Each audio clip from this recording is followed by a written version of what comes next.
Ever since I met that punk, bad things have happened to me. This is a season that is mind-blowing. So fun. This is a magic show. You don't want to look away.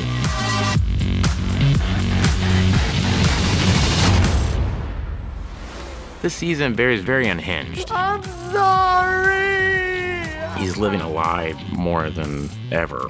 He and Sally are kind of not on the same wavelength. Did you not come to bed again last night? The relationship's become kind of stale, but neither one of them really want to call it. And I think she keeps him around because he treats her like a star and does what she says. Do you want me to bring you flowers? Yeah.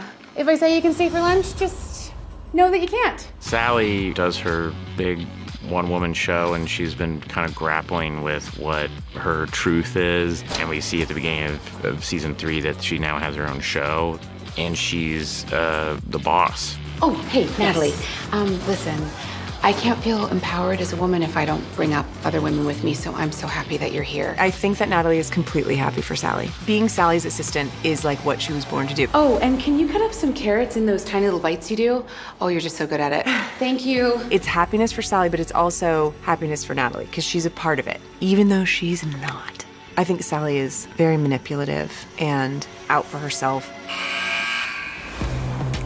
Hank's in a terrible spot. He's scrounged up the 4 guys that they have, and they have a nursery. You know, they have the heroin, so they're trying to use that heroin to make money and get the operation up and running again. And the big thing with Hank is he has a secret relationship. He's kind of shacking up with the enemy. You're finding them in this kind of forbidden love. They're sneaking around, and it's a dangerous game because if either faction found out about it, then they'd be in huge trouble. That was a big thing for this season, is the kind of Romeo and Juliet storyline with Cristobal and Hank.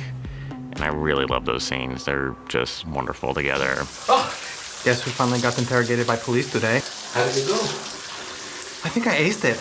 Barry tries to go to Hank for a job, but also as like a connection. Hank has this love for Barry, but at the same time, he's thrown under the bus. He's jeopardized Hank's safety. I need help. Forgiveness is something that has to be earned. This season in particular is a time where Hank begins to stand up for himself. And whatever shit you're going through, I can't be part of it. He's now really starting to come into his own and understand that he has to take a stand in certain ways. Fuchs, Monroe Fuchs. I'm Hank's representative. Fuchs thought he had the best deal of a lifetime. He brokered peace. He just didn't count on Barry finding him and trying to kill him. Help me! The Chechens grabbed him and just shipped him to Chechnya.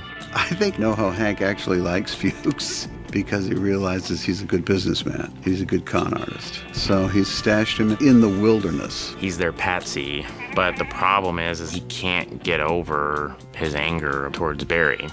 Fuchs, not necessarily a good guy, but one who does love Barry deep down. Cousineau, at the end of season 2, sees Janice's body and is a complete wreck and finds out that Barry's responsible for that. He's come out of a deep, deep depression and has made up his mind how he is going to deal with Barry. He's lost his acting class. He's a bit in a hole, and now he's driven to get revenge, which is a big theme that kind of runs out this season. I don't think Cousineau loves Barry the way that Barry loves him. He is like a guru god to him. It's very lopsided. And as you'll see, later in the season, that becomes a real issue. Turn yourself in or fucking die. And now that Cousineau tries to take him out, Barry is now forced with this thing about how do I move forward? And trying to change himself has to deal with all the consequences. And that really comes up in season 3. Like, the consequences literally come to find him. Get back in the trunk.